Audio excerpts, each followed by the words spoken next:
Hi, welcome back. I'm really delighted to introduce Amy Zhang, Assistant Professor and Director of the Social Futures Lab at the University of Washington. Amy and her lab's work spans a wide range of research around understanding the behavior and preferences of online communities. She's among a special class of researcher, in my opinion, who not only aim to understand the world, but also who build tools to realize a more pro-social world. As a political scientist who gets jazzed by democratic governance, I was really excited about a year ago to learn about Amy's work building tools to give online communities the reins to make their own governance choices. Since then, I've been thinking about how to get Amy to join a conversation with us at Pro-Social Design Network, and so cannot be more pleased that day has arrived. So hi, Amy, welcome. Thanks Uh, for having me. Yeah. so um, I always find the conversations start best when you start off with definitions. So before we really get going, can you tell us, what does community governance mean?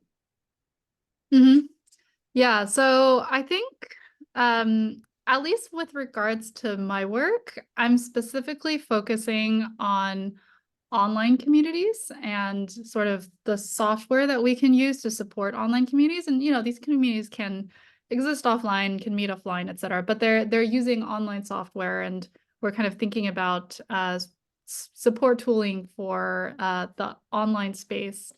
And then when it comes to governance, governance is one of these terms which is extremely broad, can mean tons and tons of things. When I describe governance to people in terms of what we're working on, we're really specifically focused on what are the things that people can and cannot do, what are the decision-making processes, how do we articulate our values in how we run this community of ours in this online space. So it can mean anything from what kind of content we permit and don't permit people to discuss, the ways in which we make decisions about that, policies for different hierarchies of power or decision making that might happen in the community, or even just like how we decide on what are our values, our community documents, our principles for our community. So I think all these things are encompassed in the sorts of things I think about. I guess one more aspect is design. So anything from the look and feel to the structure to the actions that are possible via the software on the community platform as well, I think is all an aspect of governance as well. Great. And so I know folks are eager to learn about the tools that you and the Social Futures Lab have built, but uh, to support community self-governance, or I should say, yeah, specify online community self-governance. But before getting to the tools, you kind of touched on this. Folks are generally interested in the principles behind the tools we create. So can you talk a little bit about some of the central principles that guide your work around community self-governance? Yeah, so actually a lot of the work that we do came from this realization when we went to go out and look at community software that's out there. And embedded in a lot of them is sort of this underlying principle, actually, of how communities should be governed. And once you see it, it's like so hard to, you just see it everywhere, right? But pretty much any community software that you use, or even collaborative software that you use, anything that's multi-user, typically embedded in its structure is sort of this top-down governance model, I guess. You could decide to do things differently, but at least what's in the software is the structure where, even in the Zoom room, for instance, we have people who have the power to do things, and then we have people who don't have the power to do things. And that's articulated via this like roles and permissions based model, that there are some people who are administrators, or moderators, or hosts, or like owners, and then there's everybody else. And decisions get made depending on what role you're given. Of course, that doesn't describe a lot of governance out there. It maybe makes sense for something like hosting a Zoom conversation, but maybe doesn't make sense for like a long running large community maybe you have different values that you prefer to kind of be instilled in how you do decision making that involve, more democratic input, more deliberative processes or representative processes. So we wanted to build tools where people could imbue those values into the actual software itself and not just have to kind of carry it out manually. So I guess a high level principle for us is sort of this self-determination aspect, giving people and communities the power to be able to decide on their values and then actually be able to instantiate those into software. And I think so that's one aspect. And I think one part of that is also being able to do so without being a programmer or to have some technical expertise, right? A lot of times when we're talking about kind of building alternative governance systems into software, people are building bots or kind of extensions or different kinds of tooling. And that creates this artificial barrier where you really have to be kind of technical to be able to participate in governance. Particularly at the scale of some of these communities we're talking about, people are having to build more like kind of automation tools. So we've also been thinking about ways that the tools that we build can be accessible to people who aren't technical.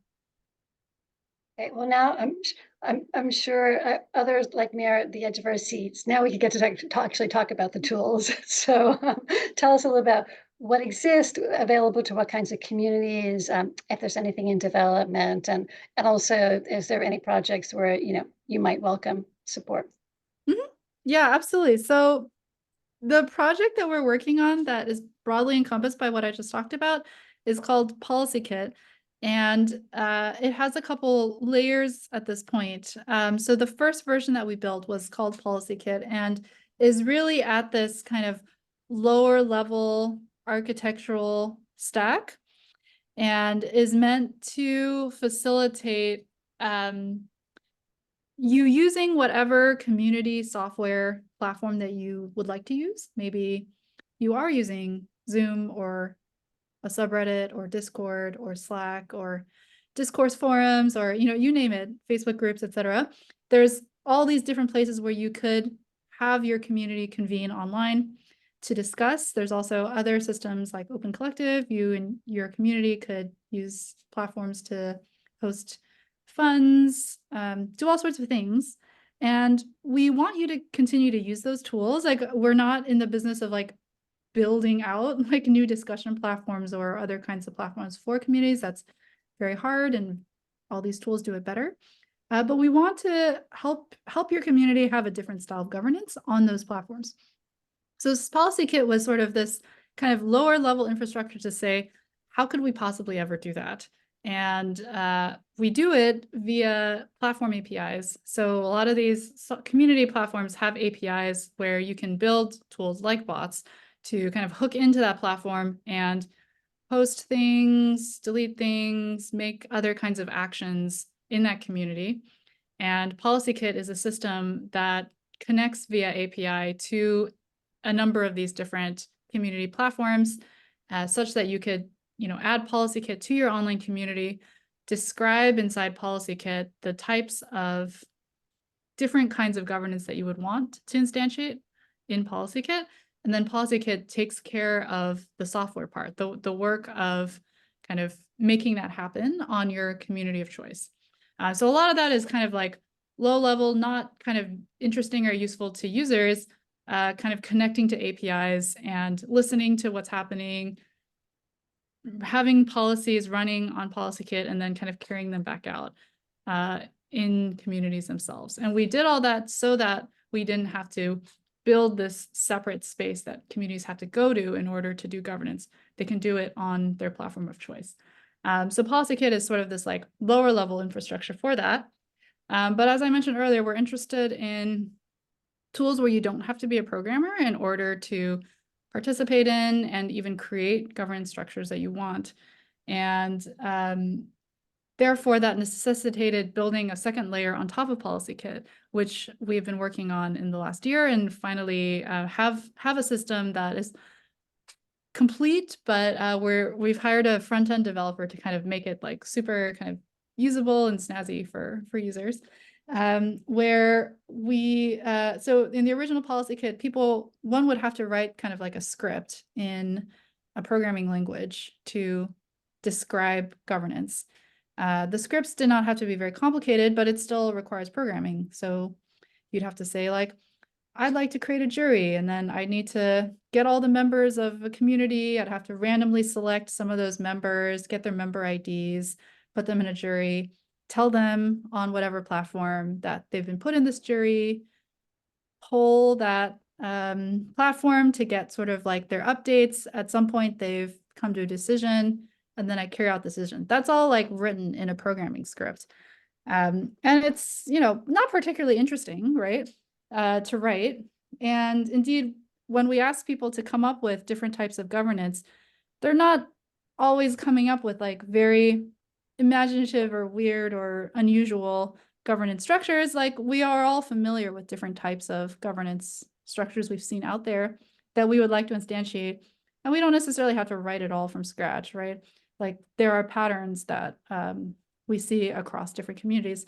So PICA, so policy kit, we often abbreviate it to PK. And so we thought that PICA would be like a fun name. Sits on top of policy kit and is really focused on this authoring part. So as we noticed, when people come up with governance, they often describe kind of commonly known patterns.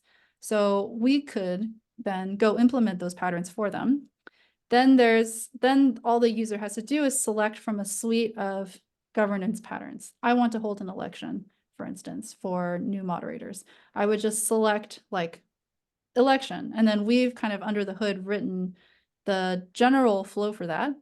And then in PICA, there's also a form-based interaction where you might want to specify preferences. And this is where we really want people to put in their kind of like individual needs and sort of community specific things, like what sort of message would you like to send out once the election starts?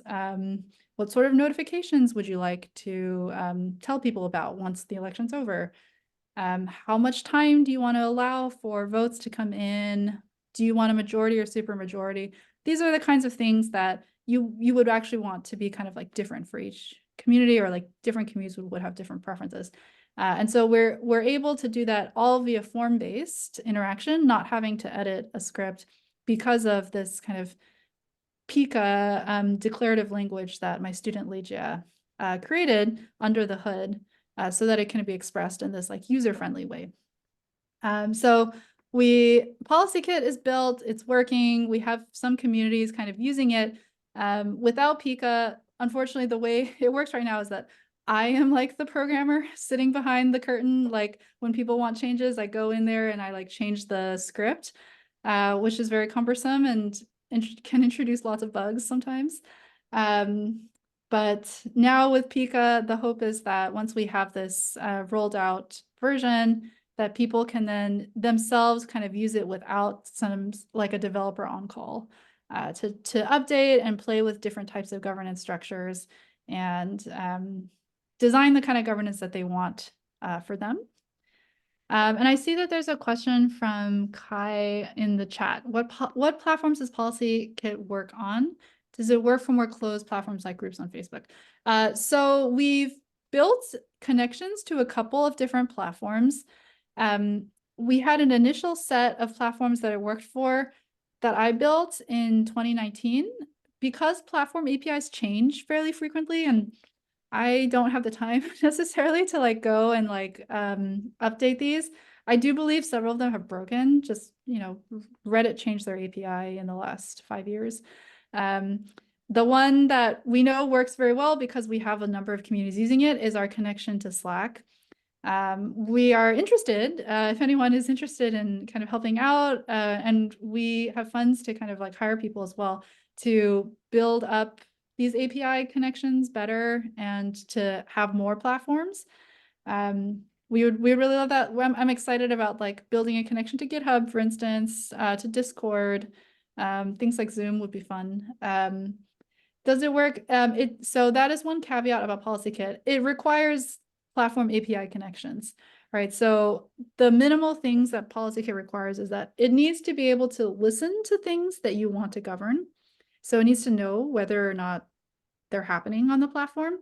And then it needs to be able to revert them at times. So if someone does something that is permissible according to Slack's governance admin model, but is not permissible according to PolicyKit, which is maybe holding some sort of voting process, then PolicyKit needs to be able to like undo that action. And then the last thing that PolicyKit needs to be able to do is to be able to carry out actions.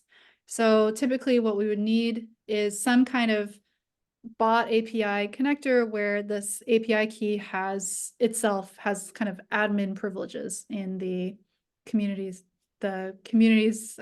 own defined permissions model. And there are some platforms where those kinds of possibilities aren't allowed, potentially because they don't really want kind of like a bot ecosystem in their platform. And Facebook is indeed one of them. So Facebook groups does not work with PolicyKit. There are other platforms that are more friendly to bots like Discord, Slack, Reddit, etc. It is possible. But yeah, it just depends. So Kai, thanks for kind of kicking off the Q&A and Amy finding a question in this in the chat. We're going to open it up for others in Q&A, and while people are kind of formulating their questions, and you can raise your Zoom hand or you can drop them in the chat. Amy, do you have like a quick success story that you want to share of a group that really found, was able to use it with positive results? And then Yeah. we'll So yeah, we have had a fun kind of collaboration with Open Collective that I was mentioning earlier. This is a platform that I think shares a lot of the same kind of ethos, values as PolicyKit, and in terms of like wanting communities to be able to take ownership over their own funds, their own money, and be able to be transparent about what they do with that.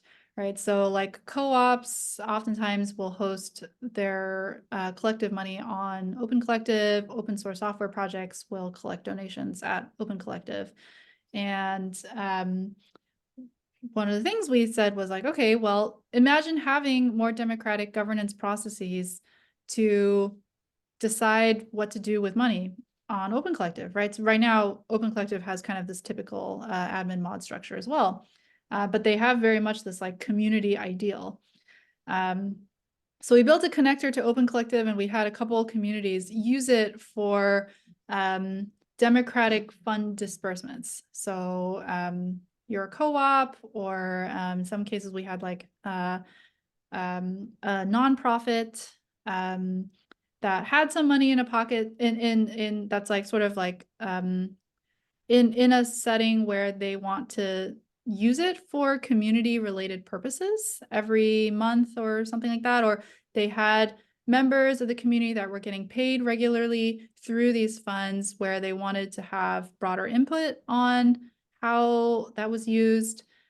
You could then, and some of these communities did indeed use PolicyKit to kind of post about these funds as they were coming up on their community platform. People can then vote and discuss on them. And then according to some criteria specified in PolicyKit, those funds would then get dispersed when the community decided. So that was very cool to see, because I think when we initially built PolicyKit, we were thinking about mostly on-platform actions in these social spaces, including things like moderating content, adding members, removing members, elections for moderators, or these other kinds of roles.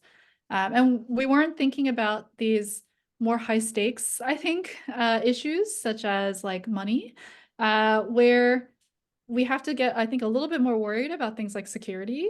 So that necessitated us kind of worrying about that a little bit more, although I don't think we fully solved that problem. But I think it's an interesting question, particularly with the rise of like things like DAOs and people thinking more about community-owned and governed pockets of money. These questions are interesting and require more thought. Yeah, more to be done on the security front there. And that's really exciting, because it kind of returns to the beginning of the conversation where the focus is on online communities, but it sounds like there's this kind of an offline um, kind of spillover, which, and as somebody who, again, I'm a fan of deliberative democracy, and so it sounds like you're kind of moving into the more the participatory budgeting realm of Yeah. deliberation. We're going to open up for Q&A. Or just before we do that, well, I'm going to stop recording. Thanks so much, Amy, and thanks everybody. Fantastic.